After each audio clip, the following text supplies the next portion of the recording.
Non, ça n'a rien à voir avec ça. Yalla Boker Tov, Beshem Hashem, Naaseh Venatzliach. On est aujourd'hui lundi 9 du mois de mai et le 8 du mois de Iyar. L'Chaim Tovim Shalom. Je rappelle ce soir, Bezrat Hashem Barach Iloula de Rabbi Moshe Deri Zatzal, Zecher Tzadik Vekadosh Ebracha. Ceux qui veulent allumer peuvent allumer une bougie, Tavol en Birkat Hashem. Nous avons aujourd'hui deux shiurim à faire. Donc on va en faire un maintenant et un après si Dieu veut, sur le même sujet, l'origine du mal. Juste avant de commencer, j'aimerais remercier profondément la Kihila de francophone de Ofra, un très très beau yeshuv qui se trouve à côté de Bethel, juste avant l'yeshuv Eli. On était hier soir, Baruch Hashem, et on a été chaleureusement accueillis, c'est magnifique, Baruch Hashem. On a parlé justement de ce sujet-là, mais je voudrais revenir dessus parce qu'il n'a pas été enregistré. Zema Shebezrat Hashem Naaseh Aval Betsura Yoter. Amouka, un peu plus profond. Shiur acheté donc pour aujourd'hui la refoua Shenema de Esther Biton. Non, acheté par Esther Biton pour la refoua Shenema urgente de son mari Binyamin Ben Simcha Mimi. Anna El Narefana lo zchut haTorah tagan bado bechol asher lo vizke lekol mile de meta v'ruchnoshkan delida v'chen Hashem Tov. On pensera à la refoua Shlema de notre ami Chaim Knopfer Ben Thérèse. Hashem v'chuto bechol asher lo achlama meira. ברכה והצלחה בכל מעשה ידיו, ישכיל ויצליח, וכן רפואה שלמה ממש de Dora Bat Anna, à qui on souhaite vraiment une grande רפואה שלמה, החלמה מהירה, בריאות, תתן רכות ולכל יראת שמיים, בכל עם ישראל, תזכו למזות ומעשים טובים. Je rappelle que ce soir, donc c'est la Iloula et que demain c'est le 10 du mois pour ceux qui peuvent aider. Tavo Alechem, Birkat Hashem, Bezrat Hashem, heureux celui qui travaillera avec nous dans notre travail. On commence tout de suite ce shiur. Pourquoi? Parce qu'il est tard. Aujourd'hui, c'était les Tahanonim, le Sefer Torah. Qu'est-ce qu'on parle de l'origine du mal? Donc, on va parler un peu du Yetzer Hara pour mieux comprendre. Dans la création du monde, le deuxième jour de la création, Akadosh Baruch Hu a créé, comme vous le savez, les anges. Voilà. Il a créé les anges et les systèmes dans le monde supérieur sont très différents de cette débilité que les hommes veulent sur Terre. C'est chacun fait ce qu'il veut, chacun pense ce qu'il veut. Dans la Torah, on veut cadrer l'homme. Pourquoi? Parce qu'il y a un danger dans le fonctionnement de la pensée de l'homme. On va expliquer ça en long et en large, de les comprendre. C'est pour cela que la meilleure façon de diriger un pays, la meilleure façon au monde de diriger un pays, c'est quand il y a un roi. C'est-à-dire, quand il y a un roi, on dirige parfaitement le pays. Quand il n'y a pas de roi, on veut représenter tout le monde. Mais c'est impossible. C'est comme si, on le voit aujourd'hui dans les familles déchiquetées, c'est tout le monde se prend pour le père, tout le monde se prend pour le fils, tout le monde se prend pour les femmes, se prend pour les hommes pour les femmes. Et en fin de compte, on ne sait plus qui est quoi. On ne sait plus qui est quoi, on ne sait même plus avec qui on parle. Il y a, bien entendu, quand on parle de roi, ce n'est pas comme ces dictateurs qui, au-dessus du pouvoir, avaient droit de vie et de mort et qui faisaient du mal et s'en servaient pour prendre les femmes d'hommes mariés ou pour ruiner des personnes parce qu'ils avaient le pouvoir entre les mains. Un roi dans le judaïsme, c'est l'exemple à suivre, c'est l'exemple de l'humilité, c'est celui qui représente la justice, la droiture, c'est de ça dont on parle. Mais, tout comme vous le comprendrez bien, quand un corps a 2 têtes ou 3 têtes, c'est fini. Quand dans la synagogue, tout le monde se prend pour un rabbin, c'est fini. Il y a un rab. Une bracha, dit le Gaon de Vilna, Baal Shem Tov, Elion Evzachor le Tov, c'est quand il y a une tête au-dessus d'un système. Quand il y a 2 têtes, 3 têtes, 4 têtes, Nigmar Asipour. Et c'est ce qu'on peut constater. T'as un président qui est élu, mais l'Assemblée, ça fait quoi? Ça fait exactement ce qu'on est en train de vivre. Le système débile dans lequel on fait, a fait de Bennett, celui qui avait le moins de mandats, le Premier ministre, l'élu du peuple au nom de la démocratie. Vous voyez un petit peu ce que ça donne quand on ne respecte pas un système tel que la Torah nous le demande. Soum Tassim Alecham Melech, le créateur du monde, celui qui a créé le monde, il dit voilà, moi je suis roi. Pourquoi ça fonctionne chez moi là-haut? Parce qu'il n'y a qu'une tête. Et si la tête elle est pas bonne, on la coupe. C'est ça que vous êtes en train de dire? Peut-être. En attendant, mieux vaut une tête moyenne que de très bonnes têtes au pouvoir. Sinon, qu'est-ce que ça fait? Ça fait tout simplement mahloket. Et le créateur du monde a créé des hiérarchies. Les hiérarchies sont indispensables. Je vous donne un exemple. Si le corps faisait ce qu'il voulait, est-ce que vous accepteriez que vos pieds soient à la hauteur des mains et que les mains soient à la hauteur des pieds? Non. Pourquoi non? Du mal à marcher. On aurait du mal à marcher et on ne pourrait plus travailler. Vous avez compris comment ça se passerait. De la même façon, il faut comprendre qu'il y a des hiérarchies. Dans le monde d'en haut, le créateur du monde s'est créé d'abord son univers. Ensuite, dans son univers, il a créé les hiérarchies. Dans les hiérarchies, il a créé les anges. Alors il y avait l'ange Michael, l'ange Gabriel, l'ange Uriel, Raphaël, la totale. Mais il y avait le Premier ministre. Comment s'appelait ce Premier ministre? On n'a pas le droit de prononcer son nom, mais comme on est dans l'étude, je vais le prononcer une seule fois, Samaël. C'est-à-dire, on dit Samakel pour pas le prononcer, mais c'était son nom d'origine. Et lui, qu'il était Premier ministre. Il était au-dessus de tous les autres anges, dans l'origine de l'origine. Et cet ange-là n'était pas l'ange du mal dans l'absolu. Il va le devenir au fur et à mesure de la création de l'homme. C'est-à-dire, il va se passer quelque chose en lui, ainsi que tous les autres anges. D'ailleurs, vous apprendrez de là qu'Alpisod, les anges ont un libre arbitre. Alors pourquoi on dit qu'ils n'ont pas de libre arbitre? Parce que comme ils sont dans la connaissance absolue de Dieu, ils n'ont plus de libre arbitre. À quoi ça ressemble? C'est l'histoire d'un voleur qui voulait faire une vitrine et il voit deux flics qui le regardent. Vas-y, casse ta vitrine, t'es voleur. Je peux pas, il y a des flics. Ainsi, ils sont les anges. Ils ont un libre arbitre, mais ils sont tellement devant la connaissance de Dieu que leur libre arbitre s'annule automatiquement. Imaginez quelqu'un va faire une ch'touillotte, je sais pas, il est avec, on va dire le mot, sa copine, et il vient pour la toucher, il entend une voix comme ça, il fait « Hey !» Il se retourne, il n'y a personne, rassera. Je vous parle de cet exemple parce que c'est un exemple que m'a donné un jour quelqu'un, qui m'a dit « Vous savez, c'est passé un truc de fou, comment il a fait tchouva, il s'est renforcé ?» Il m'a dit « J'étais avec une fille dans une chambre fermée, en yichoud, et j'ai voulu m'approcher d'elle, et Bémet, on m'a soufflé dans le... Hey !» Comme ça, il m'a dit « J'ai eu la peur de ma vie. » Je me suis dit « Qui c'est qui me fait ça ?» Alors j'ai dit « Bon, j'ai dû rêver, je me rapproche un peu d'elle, et quelqu'un me siffle « Hey !» Encore plus fort. Alors j'ai dit à la fille, il me raconte, lui, madame me raconte. T'as entendu? Elle dit non. Il dit, bon, apparemment du ciel, on veut pas que je fasse de bêtises. Car c'est pour un miti. Ça s'est passé en France. Bon, il y a aussi d'autres histoires à la morgue, ici à Ashdod. Il y a un rave, il dit, écoute, il y a personne pour laver le mort, est-ce que tu peux faire la tahora? La tahara, c'est laver le mort. Il va là-bas, il est seul avec le mort dans le truc, il est en train de laver, il entend pshht. Alors il se retourne, rasera, tu vois, il se retourne comme ça, qu'est-ce qui se passe? C'est une vraie histoire. À la morgue. Il est en train de laver, quelques instants après, il entend pshht. On dit, oh punaise! Donc, au bout de la troisième fois, il commence un petit peu à baliser, il regarde à droite, à gauche, il appelle le responsable, il dit, tu peux venir un instant? Il dit, qu'est-ce qui se passe? Il dit, il se passe tout le temps des choses bizarres quand vous l'avez mort? Il dit, non, il se passe rien, pourquoi? Je sais pas, viens, il faut... Il arrive comme ça, il dit, pshht. Il dit, regarde, oui, c'est le truc en haut que j'ai mis, c'est le pshht. C'est pour les odeurs. On appelle ça le spray. Pshht. Ça lâche toutes les 3 minutes. Pshht. Parce que l'odeur, voilà, c'est pshht. Kachaya Matzab. Non, c'est pour Amiti. C'est Kachaya. Donc, cet ange-là, qu'on appelle Samechmem, dans le gage plus correct, était le plus élevé des anges, au-dessus de même tête, au-dessus de Michael, et au niveau des grades, il avait 12 ailes. Non, alors Métatron, faut pas prononcer non plus son nom, donc on l'a dit une fois, on le dira pas deux fois. Lui, c'est le ministre de l'Intérieur, c'est le ministre des 70 nations. Il y en a qui disent que même tête, on va l'appeler comme ça dans la Kabbale, on l'appelle même tête, ce serait l'ange Gabriel. Il y en a qui disent comme ça, comme explique le Ben Ishraï.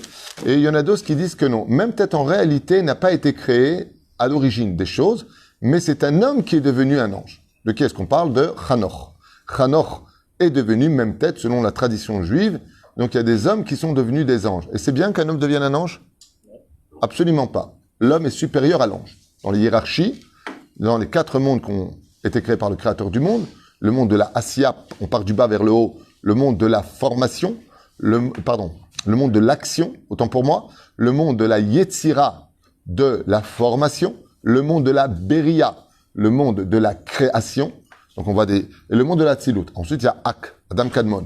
Mais dans les mondes, on part du bas vers le haut, il y a le monde de l'action, là où on vit aujourd'hui. Donc, pourquoi on est venu sur Terre? Surtout pas pour la philosophie.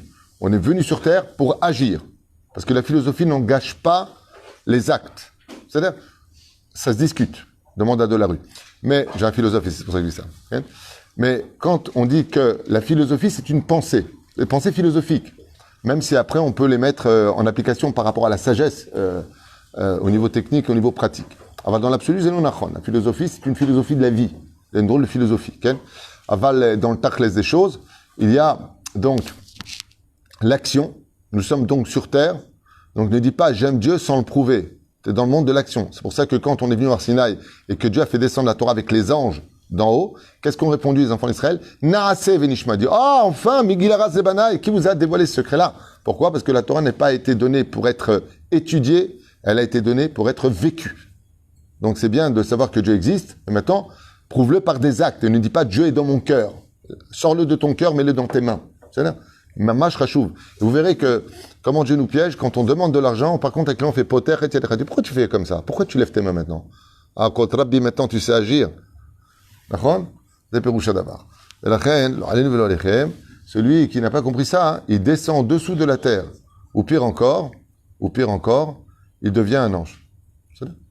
Un homme qui aime Dieu sans mettre ses tefilines, sans être shomer Shabbat, mitzvot, masim tovim, c'est un ange.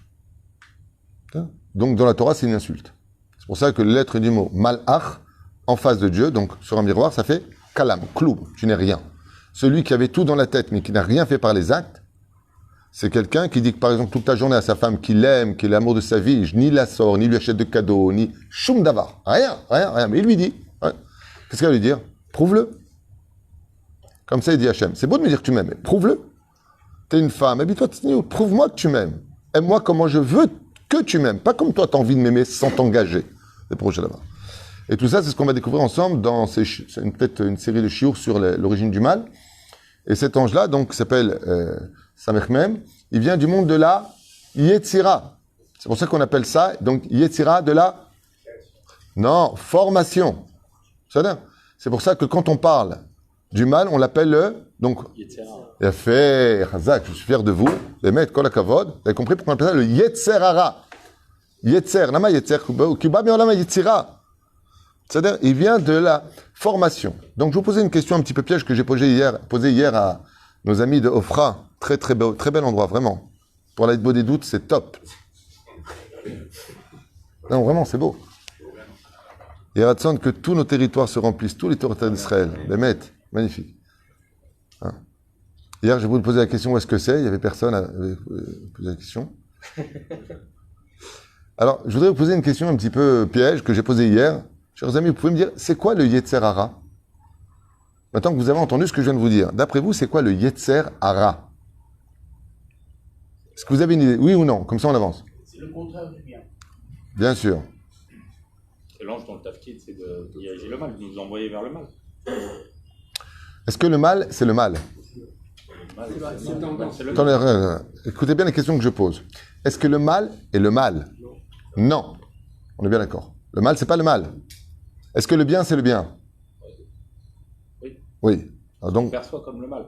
ok. Dans l'origine des choses, si vous observez bien la Torah, ouais, le mal et le bien sont le bien absolu. Le mal n'est jamais le bien. Je te donne un exemple. Une personne va chez le médecin. Il va lui remettre son épaule déboîtée dans laquelle il souffre. Aïe, aïe, aïe, aïe. Maintenant, il va lui dire, ok, je vais te remettre ton épaule à ta place. Le moment où il lui met l'épaule à sa place, on entend, ok, et la personne hurle. Il lui a fait du mal ou du bien, le médecin? Du bien. Vous avez raison de dire du mal, du bien, du mal. C'est exactement ce que je veux vous faire comprendre. C'est pour ça que les lettres du mot Ra, en hébreu, ça s'écrit comment? Rechaïn. En face de Dieu, quand le mal se présente, ça fait quoi? Aer, Aïn, Resh, réveille-toi. Tu peux réveiller une personne en lui disant, chérie, lève-toi, maintenant que tu as trouvé un travail, faut y aller, c'est par le bien, et lui dire, punaise, si tu arrives en retard, tu vas perdre aussi ce travail. D'abord, c'est une clala, faut jamais parler comme ça, faut jamais dire tu vas perdre, parce que tu fais la parole est créatrice, donc faut pas parler comme ça, mais réveiller. Le mal nous réveille. C'est dans le manque qu'on se rappelle que Dieu existe. C'est quand tu sais pas comment finir ton mois que tu te rappelles, Hachem, aide-moi. Et quand tout va bien en général, vous connaissez tous l'histoire de cet homme qui était au-dessus du toit et qui a lancé pour tenter son expérience parce que la porte s'était fermée. Il a envoyé des billets, des pièces. Il a envoyé des pièces, personne ne levait la tête. Tout le monde les ramassait par terre. Il a envoyé des cailloux, les gens ont eu mal, ils ont levé la tête. C'est quand on a mal qu'on se réveille, qu'on regarde celui qui nous lance les épreuves. Donc, le mal, dans l'absolu, n'est pas le mal. La preuve en est, quand on parle de la connaissance du bien, de l'arbre, du bien et du mal, il est matov manaïm. Trop gâter son enfant, lui faire que du bien. Tout ce qu'il veut, tu lui donnes. C'est du bien ou du mal? Pourquoi tu dis que c'est du mal? Tu lui fais que du bien. Oui, mais c'est trop. Donc, non, tu as raison. Au niveau éducatif, c'est trop. Mais ce qu'on peut comprendre, c'est que de vouloir faire trop bien, c'est faire du mal. Souvent, les mamans commettent cette erreur. Quand elles ont des enfants, elles veulent tellement que ça s'arrange qu'au lieu de faire la justice et de corriger l'enfant qui, devait demander pardon à son frère. Oui, mais non, mais tu comprends, non, parce que le pauvre, non, parce que, non, nous, les pauvres, non, parce que tu comprends. Bah, sauf, qu'est-ce que ça fait? Ça fait que personne ne se parle. Pourquoi? Parce que le bien et le mal, des fois, de prendre son fils et dire, écoute, ce que tu fais, c'est pas bien, tu parles mal à ton frère, faut que tu arrêtes tes ch'touillottes. Dans la vie, il faut pas prendre parti, mais il faut corriger avec ces deux éléments. Midata din et midata chesed sont ensemble pour la vie. Ça veut dire qu'on ne peut pas diriger un monde dans lequel le libre arbitre existe, on va y arriver plus tard, s'il n'y a pas le bien et le mal. Ça veut dire qu'on est obligé d'utiliser ces deux armes. Par exemple, un enfant répond mal à sa mère, une fois, deux fois, tu veux dire, écoute, c'est pas juste comment tu parles, je suis ta maman, fais attention au respect des parents. Il y a un moment, pour l'aider à re-rentrer dans les rangs du bien, tu lui mets une treha ou dans les fesses. Bezrat Hashem. Pourquoi? Tu l'éclates, le pauvre. Une tape, tu lui apprends, ou tu vas le punir, tu vas le mettre dans sa chambre, peu importe. Aujourd'hui, en 2022, va dans ta chambre. Non, excuse-moi, sors de ta chambre. C'est fou ce qui se passe aujourd'hui. À quoi la four? Mais la reine, juge fini, si le mal n'existe pas, alors qu'est-ce que Dieu nous reprocherait si quelqu'un est un rachat? Zaché est là. Donc en fin de compte, un rachat et un tzaddik, c'est la même chose. D'accord? Chouba ilo. Lo. Et vous allez comprendre. Dans l'origine des choses, maintenant vous allez comprendre.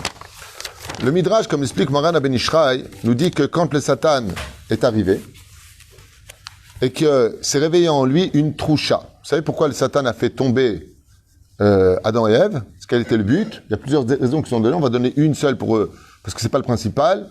Parce qu'il était jaloux de la femme de Adam. Sa femme à lui, au serpent, elle était Hlikam Shuma. Elle fait moi un sourire, elle fait c'est comme ça. Je dis que c'est moche. Et par contre, la femme de Adam Arishon, Mamma mia, Eze Yafa, Eze Tova, Eze Hamouda, elle avait tous les bonheurs du monde étaient sur son visage.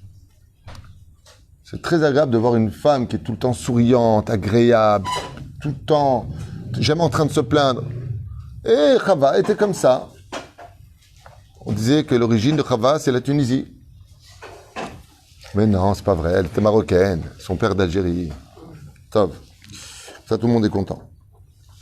Bikitsur Velaïnian s'est réveillé une troucha. Qu'est-ce qu'a fait le Satan? Le Satan, donc, le taulier, si vous voulez, de tous les autres anges, s'est retrouvé à chercher un corps. Quel corps il va prendre? Le corps du serpent. Le mot Nachash. Vous savez que la gematria de Nachash, c'est la gematria Mashiach. L'ominastam, on en parlera plus tard dans les prochains cours. Blineder. Et qu'est-ce qu'il va faire? Il va le chevaucher. C'est pour cela que je vous donne un exemple. Animal, symbole du mal. Serpent. Bonne réponse. Animal, symbole de la guérison. Serpent. J'ai un problème. Je ne comprends pas. Si le serpent représente le mal, et confiance, croise en moi. J'ai pas compris. Serpent, c'est le bien ou le mal? Ben, quand tu veux te guérir, tu as un symbole d'un... Vous avez remarqué un serpent qui monte au-dessus d'un bâton. Ou un serpent qui monte au-dessus d'une coupe. Ça rappelle la photo originelle. Mais c'est quand même impossible que le symbole du mal soit aussi le symbole de celui qui va me sauver la vie. Du médicament, c'est pas normal. C'est bien pour vous faire comprendre que tout le monde a compris que le bien et le mal ne sont pas un problème. Alors qu'est-ce que ça fait? Ben, c'est très simple. Le Chachamim, comme l'explique Maran Ben Ishra, nous dit que le Satan a chevauché le Nachash. Donc si je prends les lettres, comme vous le voyez ici, donc là j'ai eu le temps de le faire contrairement là-bas, vous avez les lettres du mot Satan, Shin, Tet, Nun, qui a chevauché le Nachash.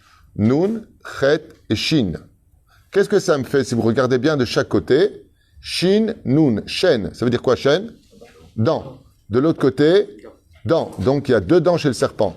Et du palais sort le venin qui tue. C'est le mot Chet. C'est ce que disent nos Chachamim. Lo anachash memit et la achet. Ce n'est pas le serpent qui tue, mais la faute qui est en toi, qui donne au venin le droit de te tuer. Ce qui fait que si tu n'as pas, c'est le fameux harod que Rabbi Hanan Mendoza a mis son pied dedans, le serpent l'a mordu, le serpent est mort et lui a continué son chemin. Il lui dit, mais comment c'est possible? C'est un serpent dont le venin est si puissant que la personne meurt en quelques instants. Et il lui a dit non, c'est pas le serpent qui tue.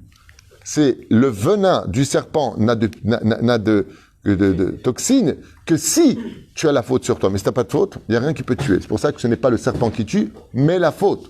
C'est-à-dire. Donc c'est ce qu'on voit ici. Satan a chevauché le Nachash. Il s'est servi de lui. Et effectivement, on voit dans ce symbole les deux dents du serpent avec lequel il mord et du centre du palais qui part dans les deux canaux des dents, le venin qui s'introduit dans le corps de sa victime pour lequel il sera donc paralysé, stoppé. Et bizarrement, vous avez remarqué quelque chose quand même d'incroyable. Qu'est-ce que fait essentiellement, je dis bien essentiellement, le venin du serpent? À quel membre il s'attaque? Peu importe où il pique. Au cœur. Et pourquoi? Il rejoint son origine. On étudiera Bezrat Hashem dans le prochain shiur. C'est-à-dire le fonctionnement du nachash dans le corps humain. Comment ça se passe? Et vous allez voir Bezrat Hashem, Bli Neder. Bon, je vais faire certainement ce cours au bureau parce que là maintenant la brichim arrive. Mais vous pourrez le suivre. C'est une série de cours qui s'appelle Origine du mal. On va expliquer en long et en large, Bezrat Hashem, comment réellement agir face au serpent. Pourquoi est-ce qu'il est dans notre cœur? C'est pour ça que la morsure d'un serpent s'attaque directement au fonctionnement du cœur. Il coagule le sang, provoque des arrêts cardiaques et affaiblissement du cœur. Tac, tac, tac, tac, tac, tac. Pourquoi? Parce que tu l'as suivi. Parce que toutes les fautes que nous avons, c'est ce qu'on étudiera tout à l'heure, viennent du cœur. Et c'est pour ça que le combat de Dieu, c'est Rahamana Libabae. Qu'est-ce que veut Hachem? Ton cœur. Il veut pas de la dictature, il veut pas que tu fasses tes chouvas parce que on va te couper la main, le pied ou autre chose. Akadosh il veut ton cœur. C'est pour ça que nous commençons tous les jours et tous les soirs.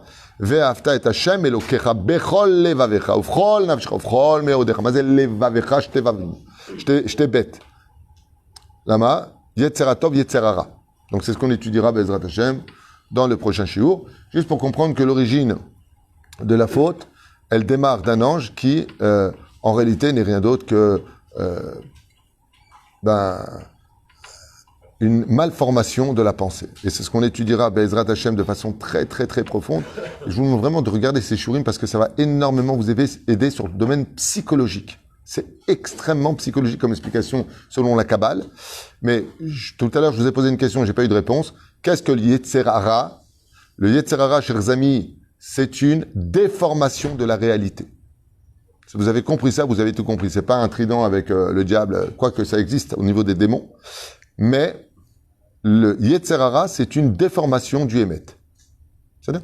Et c'est ce qu'on comprendra. Donc, juste pour finir avec ça, si le mal, n'existe pas, et que le mal peut être un outil qui sert au bien, et le bien peut être un outil qui peut servir au mal, donc, Etzadat Tovara, ensemble, la question c'est, qu'est-ce qui est dangereux quand le mal rentre dans la personne? C'est quand les chênes, quand les dents du serpent rentrent à l'intérieur de la personne.